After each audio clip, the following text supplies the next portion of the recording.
Can you talk to them on the bridge?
I'll take it.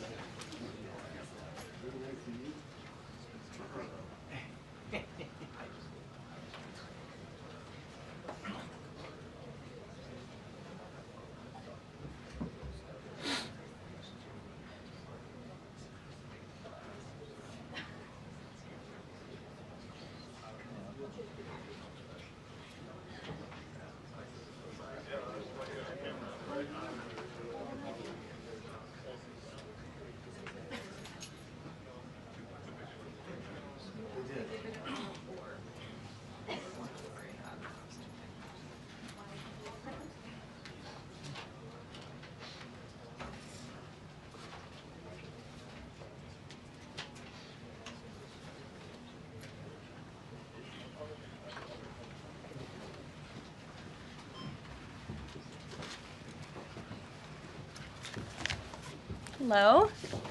Good afternoon, everybody. I brought some heavy hitters in here with me today.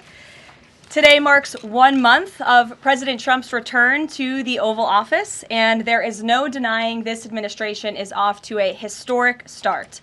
The president has already signed 73 executive orders. That is more than double the number signed by Joe Biden and more than quadruple the number signed by Barack Obama over the same period. These executive orders have ended burdensome regulations, sealed the border, unleashed our domestic energy sector, eliminated divisive DEI from our federal government, stopped the weaponization of government, cut waste, fraud, and abuse, reinstituted America First trade and foreign policies, and ultimately restored common sense. The president also signed the Laken Riley Act into law, which ensures ICE will detain illegal aliens arrested or charged with theft or violence. As of today, the Senate has already confirmed 18 cabinet-level nominees, which is more than at this point under the Obama administration in 2009, and more than double the pace of the Biden administration in 2021. And today, we expect Kash Patel to be confirmed as the next director of the FBI. We are proud to announce that the president will host his first official cabinet meeting here at the White House next Wednesday, February 26th. In just 4 weeks, President Trump has already hosted the leaders of Israel, Japan, Jordan, and India. And next Monday, the president will host France's President Emmanuel Macron. And on Thursday, the UK Prime Minister Keir Starmer will visit the White House as well. As you all know, over the past month, the president has taken questions from the press, all of you, nearly every single day, sometimes on multiple different occasions in the same day, on any topic any of you wish to talk about. President Trump set the tone on this approach immediately when he took more than 12 times the questions in his first few hours in office as Joe Biden did in his entire first week. Yesterday, we hosted a local media row here at the White House with television and radio stations from across the country that reached up to 60 million viewers and listeners. In our ongoing pursuit of transparency on this one-month celebration, I am thrilled to bring three of my colleagues and our policy experts here at the White House to further recap this incredible first month of accomplishments in greater detail.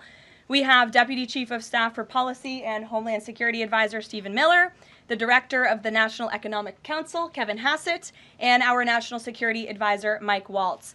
I will hand it over to them. They will deliver brief remarks on the accomplishments of this administration in the first month, and then we will open it up to Q&A. When we open up the Q&A portion, I do ask, for the sake of efficiency in this room, that you direct your question to the principal you seek an answer from, and I will call on you in this room. But first, I will let them roll through their remarks, and first up, I'll turn it over to Stephen Miller. Thank you. It's great to be back. And I want to just thank you all for joining today, our one-month celebration of the most historic opening to a presidency in American history.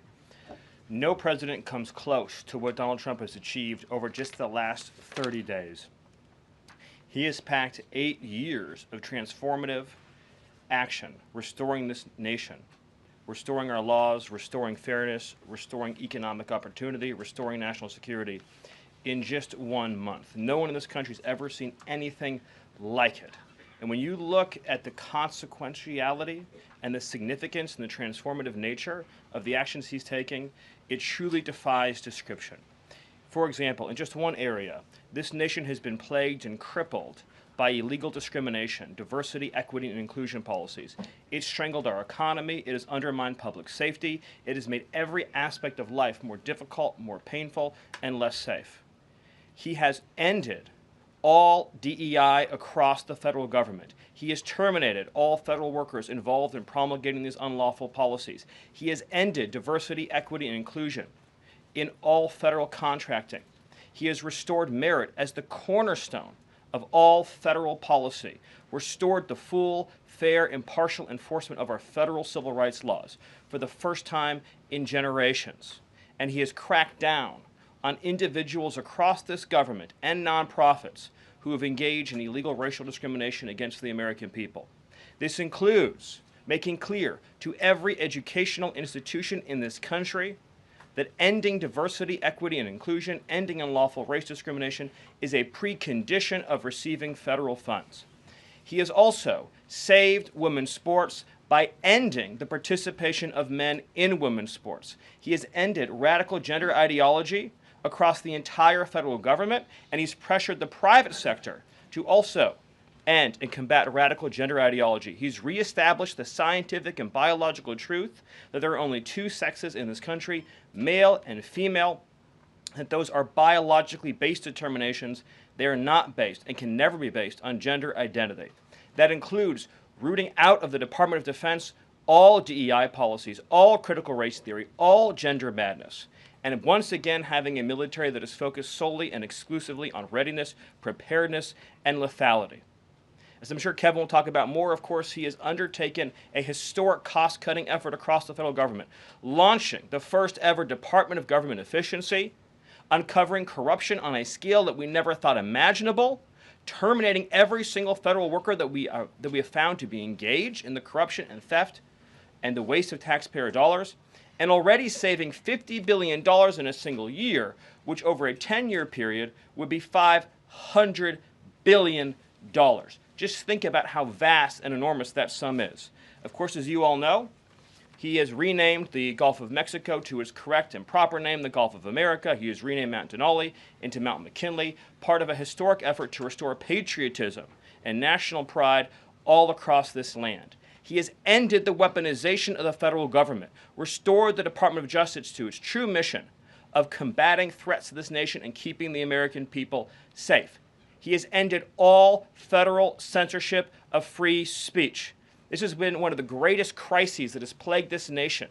Years and years and years of the federal government violating the First Amendment to take away Americans' right of free speech. President Trump has ended that, and he has demanded that all federal workers, all law enforcement, cease any effort to intimidate the rights of Americans or to police their speech.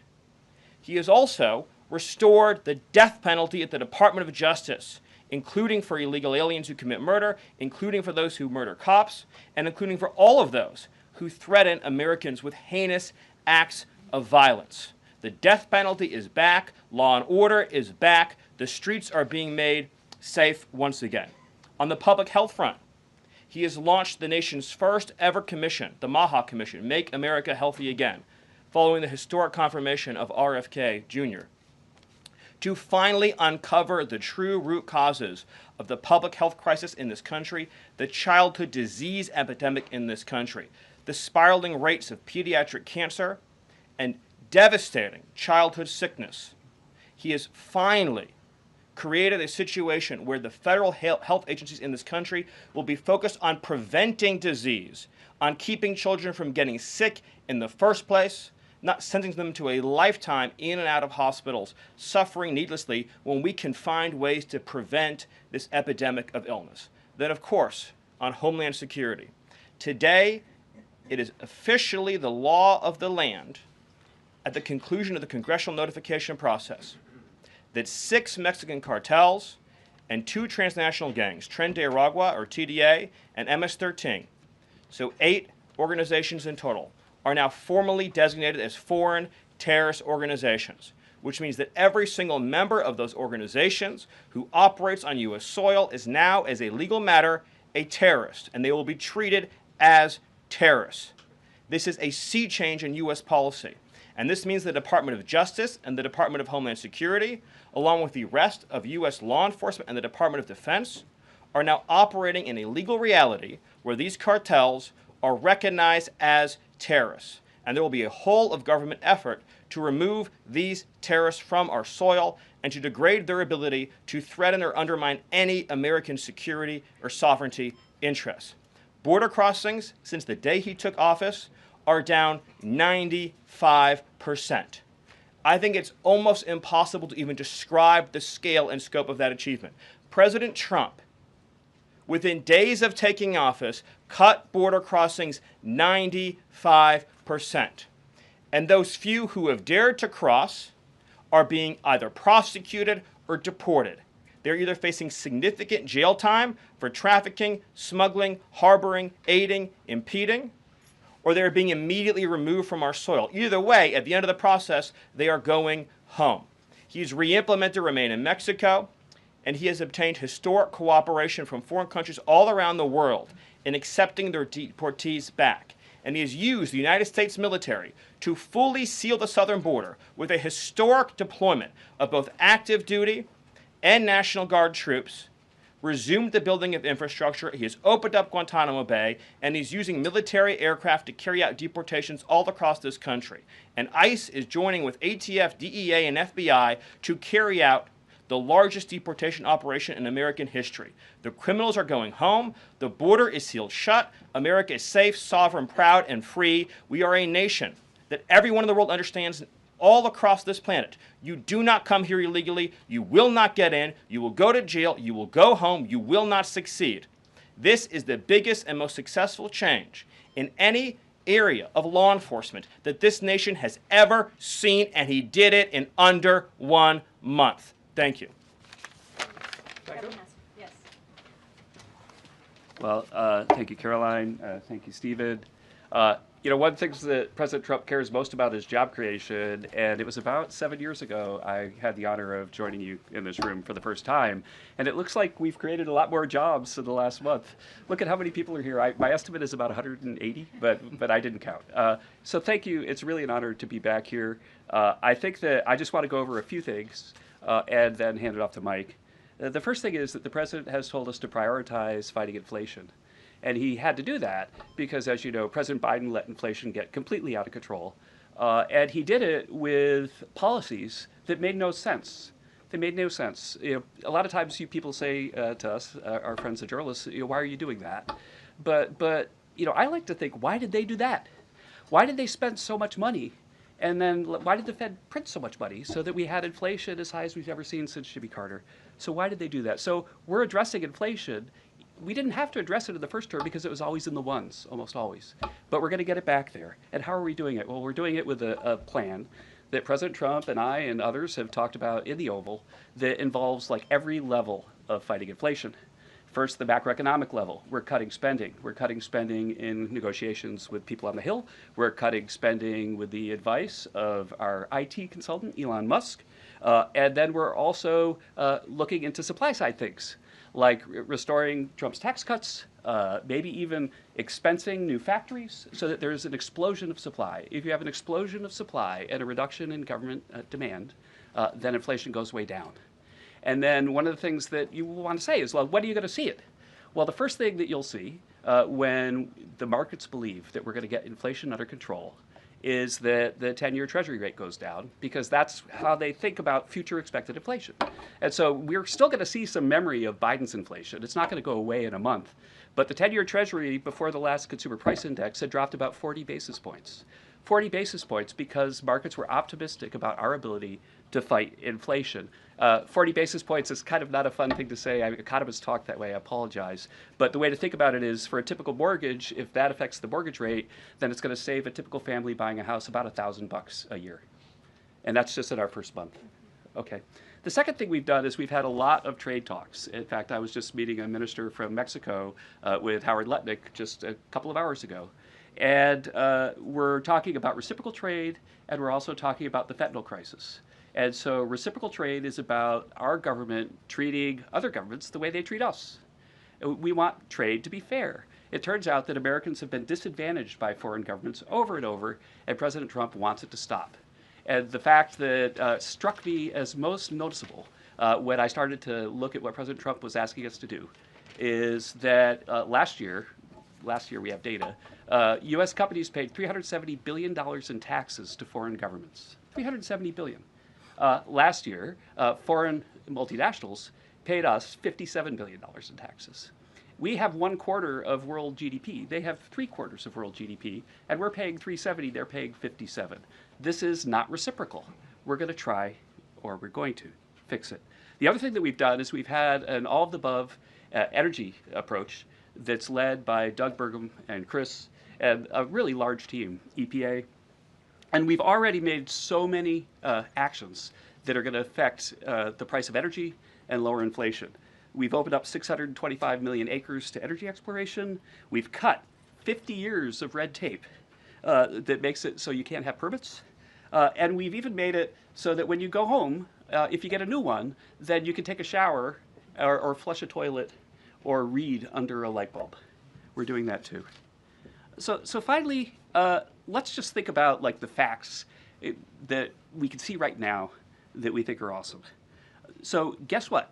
Small business optimism has gone up by the most ever since President Trump came in. ISM, which is the measure of what's going on in manufacturing, it's expanding again for the first time in years. CEO confidence is the highest it's been in years. And the reason people are thinking this is that our policies give people cause for optimism. And then I want to reiterate what Stephen Miller said, because it's so important, and it's so important for financial markets to start to digest this, that if, say, the Treasury Secretary or any cabinet secretary with Elon Musk is able to find some savings, say $100 billion, well, in CBO land, that's actually like about 10 times that, or maybe 12 times that, over a 10-year window. And so when you're thinking about the negotiations right now over reconciliation and thinking about, well, 4 trillion, 5 trillion, well, those numbers in terms of the savings are going to end up being small because of all the waste that we're finding. And so we're incredibly optimistic about the future of inflation and the future of our economy, and we're optimistic because we're making so much progress so far, and we already see it in market prices. And with that, I'll hand it off to Mike. All right. Thanks, Kevin. Well, good afternoon.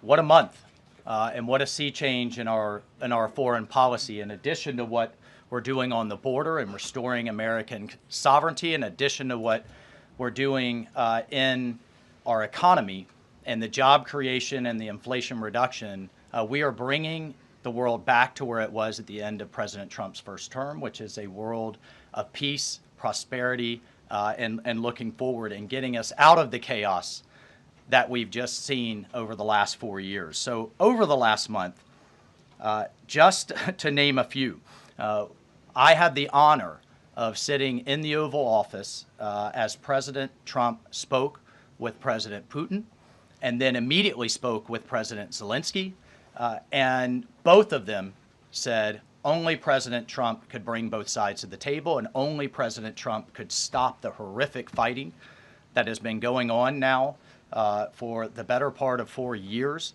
and that only President Trump could drive the world back to peace. Both of those leaders said that in back-to-back calls. And of course, we just had our historic talks mediated by our good friends and partners, Saudi Arabia. We give great thanks to Crown Prince Mohammed bin Salman for hosting, and sat down for the first time in years with the Russians and talked about a path forward with peace. On top of that, and one of the things that led to that, was the tremendous confidence building measure that we had with the release of Mark Fogel.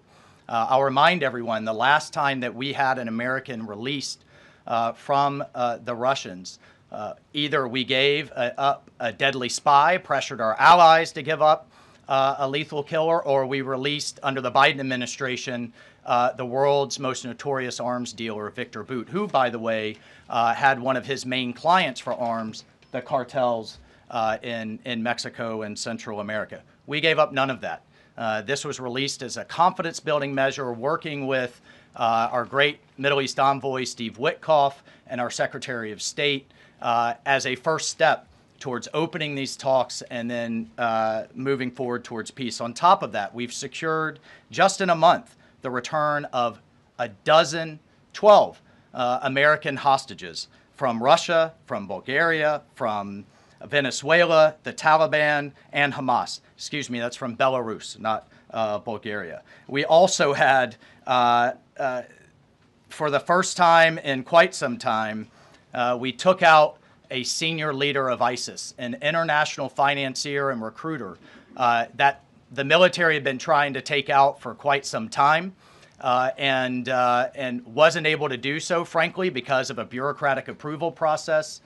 President Trump said, take him out, and that ISIS financier and leader is no longer on this earth. We've also taken action to eliminate other terrorist organizations in the Middle East. We drove, before the president was even in office, he started talking consequences for people that would hold Americans. Heretofore, there's been nothing but upside. You take an American, you get some better deal. You take another one, maybe you get a better deal. No more. There is now nothing but downside for taking Americans illegally, either as hostages or illegal detainees. And when President Trump sent a very clear message across the Middle East, but particularly to Hamas, that there would be all hell to pay, we suddenly saw a breakthrough. And now we just saw the release of yet another group of hostages.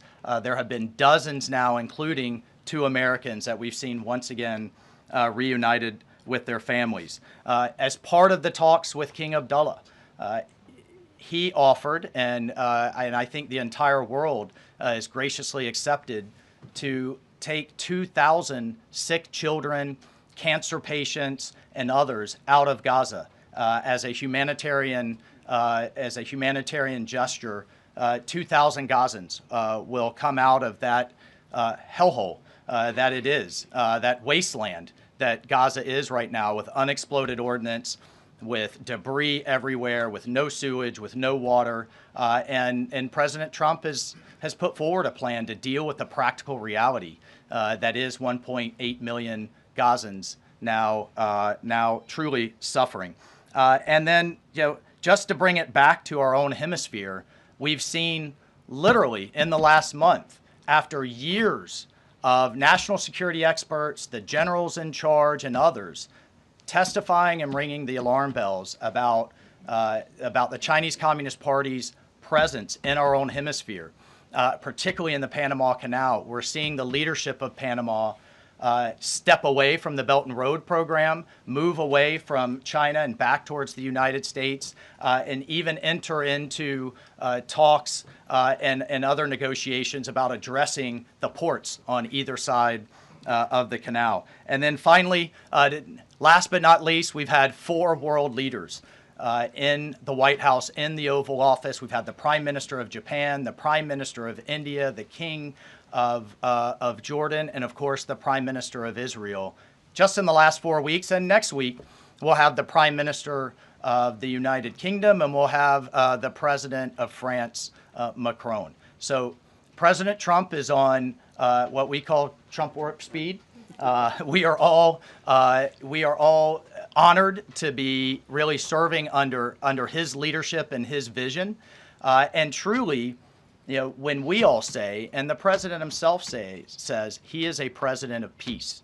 He is a president focused on restoring stability. I think the entire world saw what the world will look like without strong American leadership in the last 4 years. And it's truly been an honor to get us back to where we were and back on track under President Trump's leadership. Thank you, Mike. Thank you. Thank you, everybody. I'm sure you're very eager to ask questions of these very smart people working very hard on behalf of the president. We do have somebody in our new media seat today.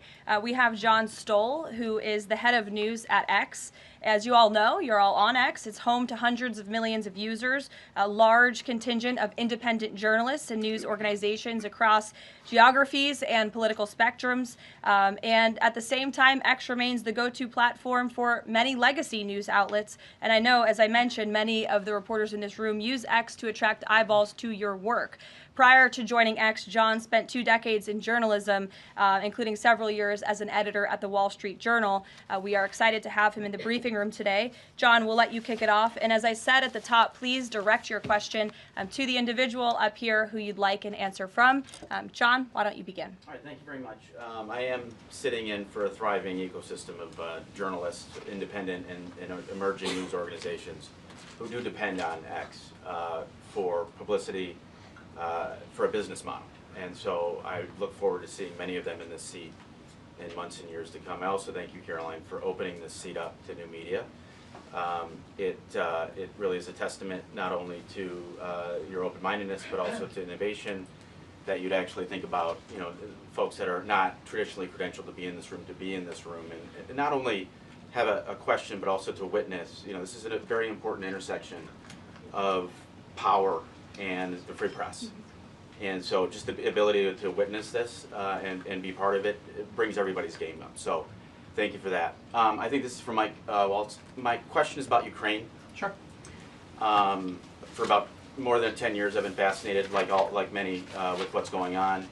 Was in Northern Europe, working out of the Baltics when Crimea was annexed, and was a lot of this came on Twitter. The platform used to be known as Twitter. Was a lot of European leaders would talk about their disappointment and solidarity with Ukraine, but when it came to actually doing something, it felt like they were passing a hot potato and sent it over the Atlantic. I wonder how much of what we're seeing right now out of the administration of President Trump is a call to Europe and the European leaders and the allies that we've traditionally had to pick up that hot potato and start doing something a little bit more concrete to win and preserve the peace in Ukraine.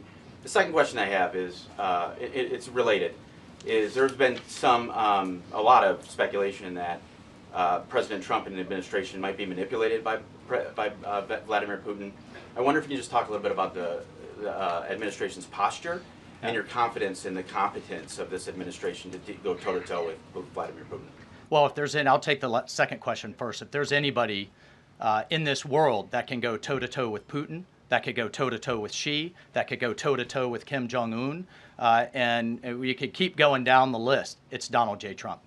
He is the deal maker in chief. There is no question that he is the commander in chief. And I, for one, and I think all Americans and around the world should have no doubt about his ability to not only handle Putin, but to handle the complexity of driving this war to an end. And then on your first piece on Europe, I'll take you back to 2014. You're right, there was a lot of hand-wringing in Europe and not a lot of action. There's also a lot of hand-wringing here in Washington under the Obama administration and not a lot of action. They literally threw blankets at the problem. And so I'll remind everyone that Putin had some type of conflict, invasion, or issue with their neighbor under President Bush with Georgia.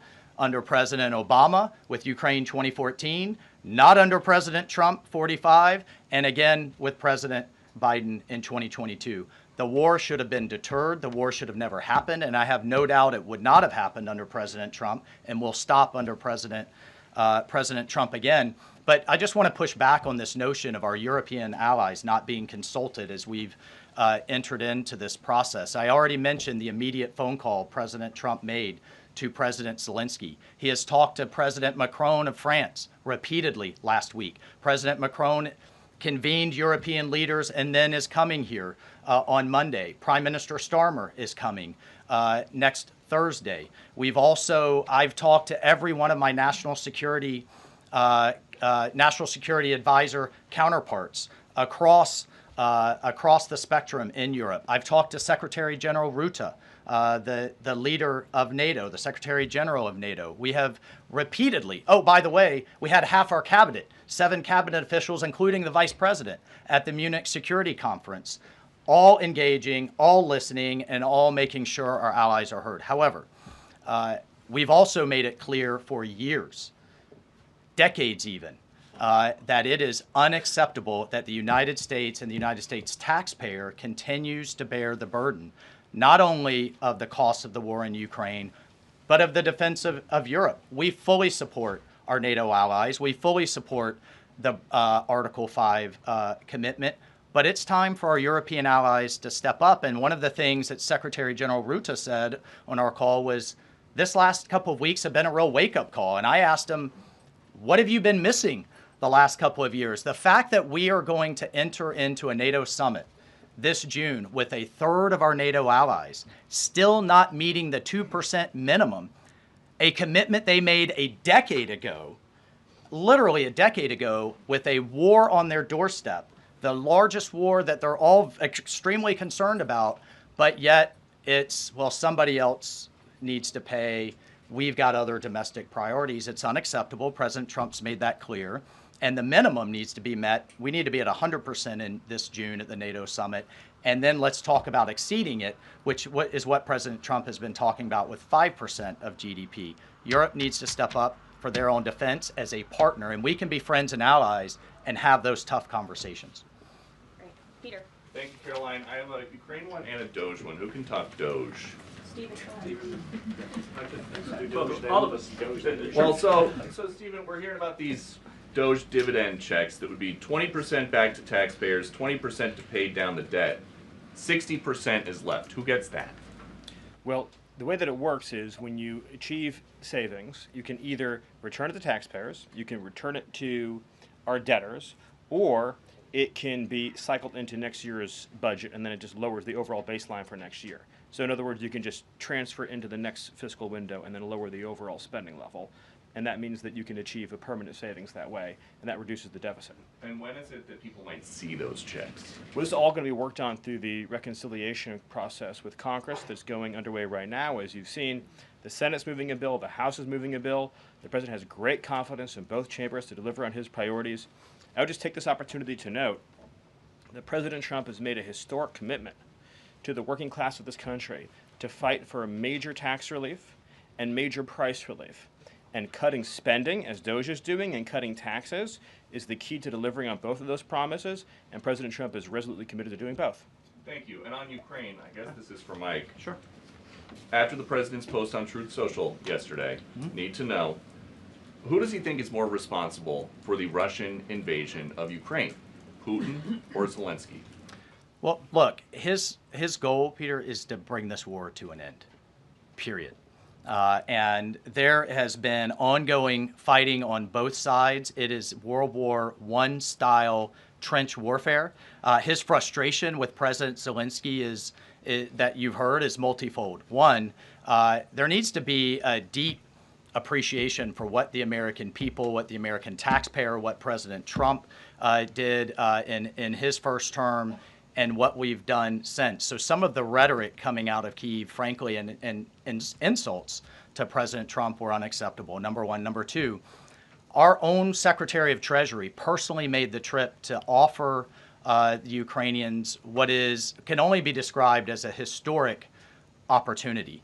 That is for America to co-invest with Ukraine in their minerals, in their resources, to truly grow the pie. So case in point, there's a foundry that processes aluminum in Ukraine. It's been damaged. It's not at its current capacity. If that is restored, it would account for America's entire imports of aluminum for an entire year. That one foundry. There are tremendous resources there.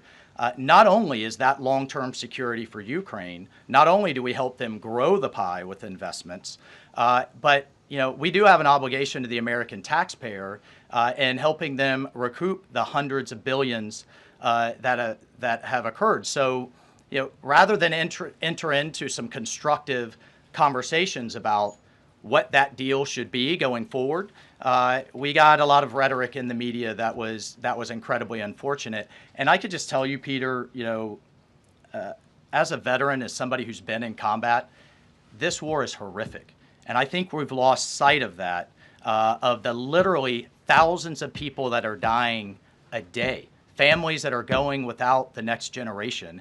And I find it kind of, frankly ridiculous. So many people in Washington that were just demanding, pounding the table for a ceasefire in Gaza are suddenly aghast that the president would demand one and both sides come to the table when it comes to Ukraine, a war that has been arguably far greater in scope and scale and far more dangerous in terms of global escalation to U.S. security. And I do have one for Karoline.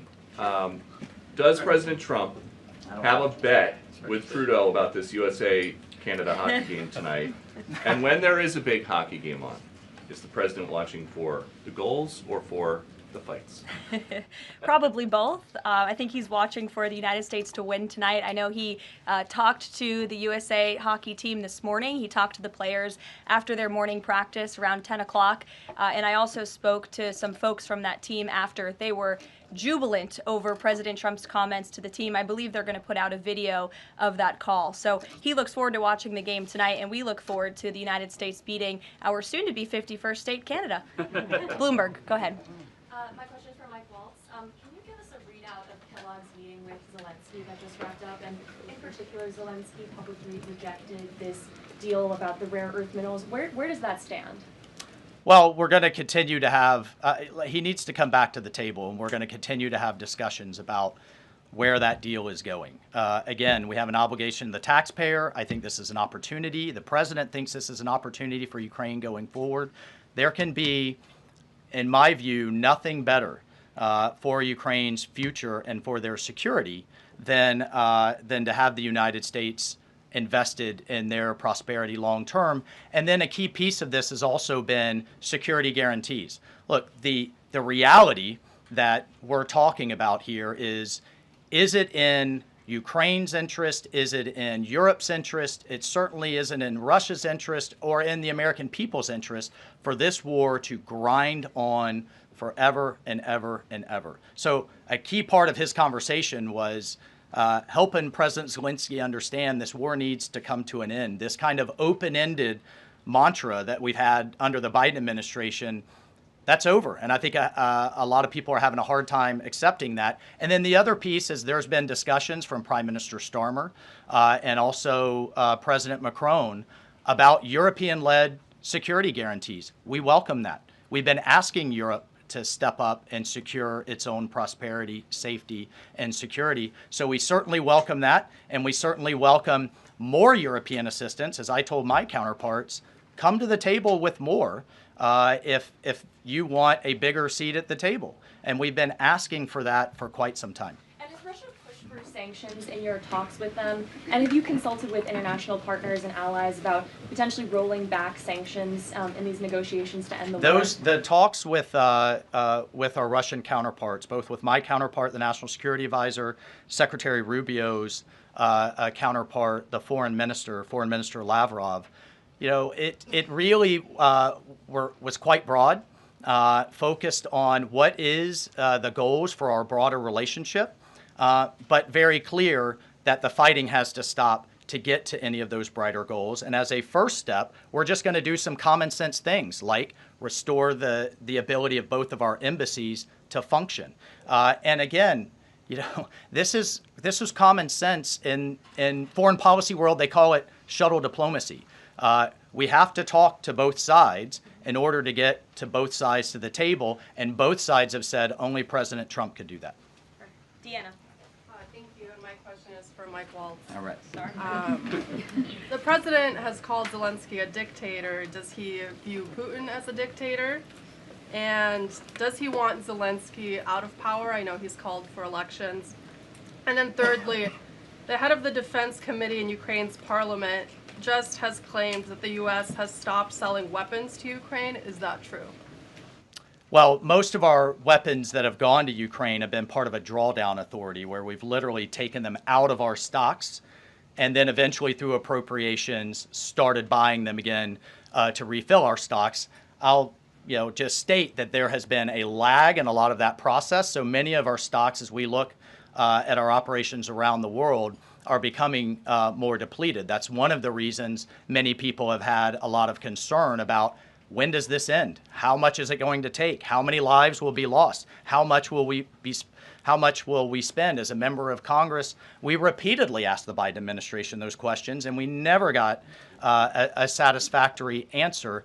Look, President Trump is obviously very frustrated right now with President Zelensky. The fact that that he hasn't come to the table, that he hasn't been willing to take this opportunity that we have offered. I think he eventually will get to that point, and I hope so very quickly. But President Trump, is, as we made clear to our Russian counterparts, and I want to make clear today, he's focused on stopping the fighting and moving forward. And we could argue all day long about what's happened in the past. Reagan. Yeah, what about What about the IRS? Excuse me, I just called on Reagan. Reagan, go ahead. I have a question for Stephen and a question for Mike. Sure. Stephen, I can start with you. There have been Thank you. reports that Trump is unhappy with the rate of deportations and he wants them to be higher. Is the president happy with the rate of deportations, and are there any plans to speed up the process? Well, first of all, we all appreciate the encouragement from the media to deport as many illegal aliens as humanly possible. So thank you, and I will promise you that the full might of the Department of Homeland Security, the Department of Justice, the Department of Defense, and every element and instrument of national power will be used to remove, with speed, all criminal illegals from the soil of the United States of America, to enforce final removal orders, and to ensure that this country is for American citizens and those who legally belong in this country. We inherited an ICE that was completely shuttered. We inherited a Department of Homeland Security whose sole mission was to resettle illegal aliens within the United States of America. In 30 days, the president sealed the border shut, declared the cartels to be terrorist organizations, has increased ICE deportations to levels not seen in decades, and we are shortly on the verge of achieving a pace and speed of deportations this country has never before seen. Thank you.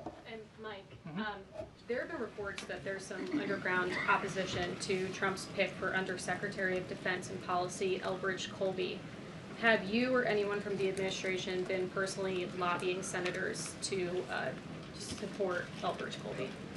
Look, I've worked with Bridge Colby in the past. He has the president's full support to be the Undersecretary of Policy, which will be a critical policy arm for Secretary Hegseth going forward that will implement a lot of these policies. And really, that's been to the extent of it. I think there's been a lot of kind of, breathless, I don't know, back and forth in the press, but we're full speed ahead to get the president's team in place so we can implement his America First policy. Thank you. Mike has spoken pretty extensively. Does anybody have questions for Stephen or for Mr. Hassett? Nobody wants to talk about the economy? Sure. IRS? Okay, go ahead. This would be for either one of you. So we reported, several other outlets have reported that about 3,500 people are due to be lose their jobs at the IRS by the end of the week.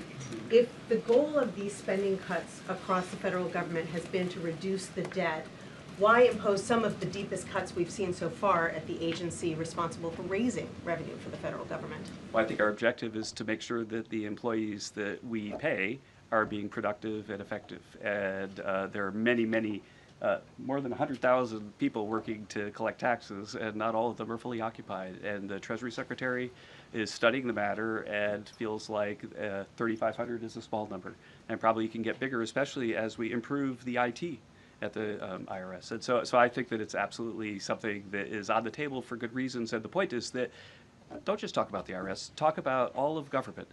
That there are so many places. I live in D.C. You maybe live in D.C. where nobody's going to the buildings.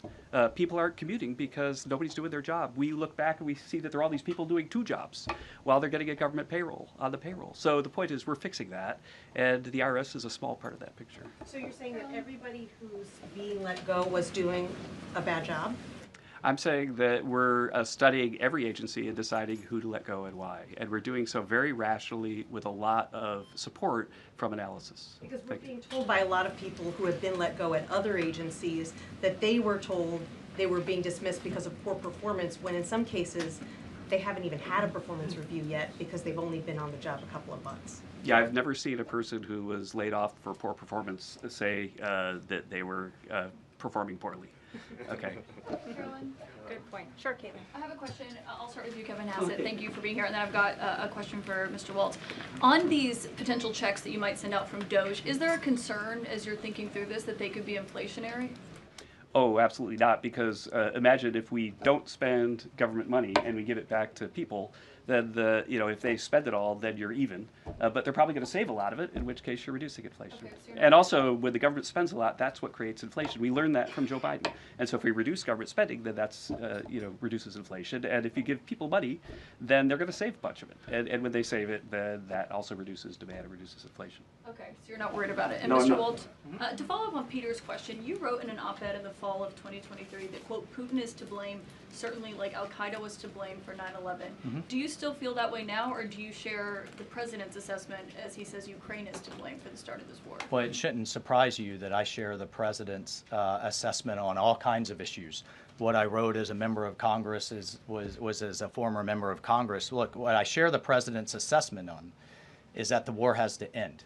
And what comes with that? What comes with that should be, at some point, elections. What comes with that should be peace. What comes with that is prosperity that we've just offered in this natural resources and economic partnership arrangement, an end to the killing, and European security and security for the world. The president's not only determined to do that in Europe, he's determined to do it in the Middle East. And just a few months ago, we had an administration that had tried for 15 months, week after week, sitting with you here and couldn't get us to a ceasefire, couldn't get our hostages out. Now we're at that point. We're back to maximum pressure on Iran, and we have just begun, and we will drive towards a ceasefire and all of those other steps. I'm not going to pre-negotiate or get ahead of the sequencing of all of that. It's a very delicate situation. But this is a president of peace, and who here would argue against peace? Okay, so you do share that assessment. And can I follow up? In 2017, Go ahead, then President Trump. Go ahead, Can I just follow Jordan. up really Thank you. You quickly? just had 2 questions, Caitlin. Can I Jordan, just- go ahead. Mr. I have an important Hassett. follow-up from Jordan, Mike go Waltz. ahead. So, Go ahead. Mr. Hassett, you were speaking about tariff revenue, and you also addressed a question about the IRS. President Trump has spoken about replacing income tax with tariff revenue, especially with all this waste, fraud, and abuse that we're seeing cut. Is that a possibility? Absolutely, and in fact, if you think about the China tariff revenue that we're estimating is coming in from the 10% that we just added, plus the de minimis thing, that it's between $500 billion and $1 trillion over 10 years is our estimate. And that's something that is outside of the reductions that markets are seeing through the negotiations up on the Hill. And so we expect that the tariff revenue is actually going to make it much easier for Republicans to pass a bill, and that was the president's plan all along. And then I have a question for Stephen Miller about Doge. So you spoke about Doge. You said roughly $50 billion is set to be cut in a year of waste, fraud, and abuse by unelected bureaucrats. We're hearing this ironic narrative from the president's critics and the left-wing media that Elon Musk is an unelected bureaucrat and he's doing all this terrible stuff. Isn't one of Doge's objectives to get rid of the federal bureaucracy, the deep state, and also who was running the White House when Joe Biden was in office? Because I don't know a single person who believes it was Joe Biden. You're tempting me to say some very harsh things about some of our media friends. Yes, it is true that many of the people in this room for 4 years failed to cover the fact that Joe Biden was mentally incompetent and was not running the country.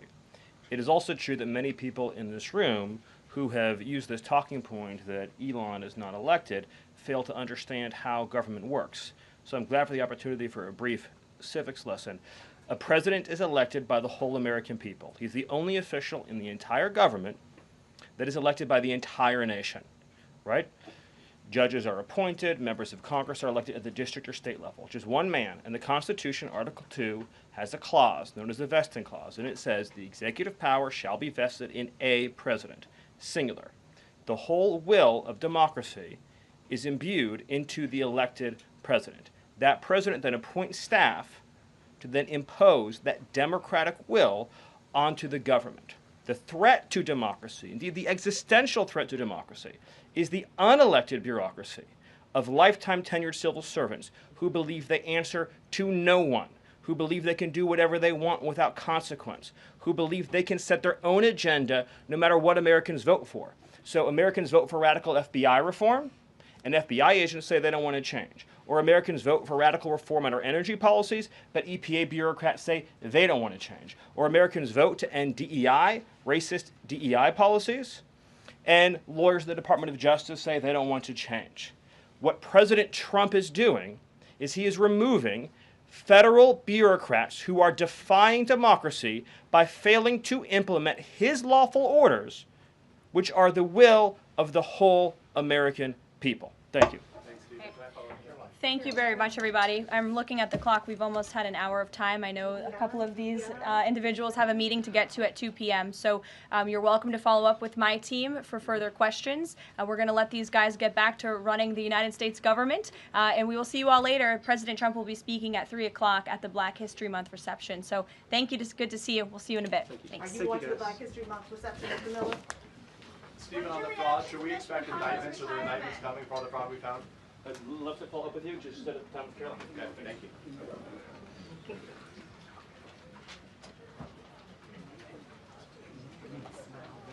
When I said DEI, so